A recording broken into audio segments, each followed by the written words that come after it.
Korang tahu tak, bekas plastik kedap udara yang ada kat dapur mak kita tu sebenarnya bermula daripada bahan buangan kilang. Kisah Tupperware bermula pada tahun 1942 apabila seorang ahli kimia bernama Earl Tupper mencipta bekas berbentuk loceng yang revolusioner.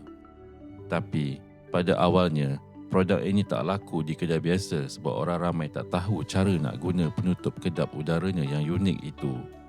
Semuanya berubah apabila Brownie Wise memperkenalkan Tupperware Party pada tahun 1950-an.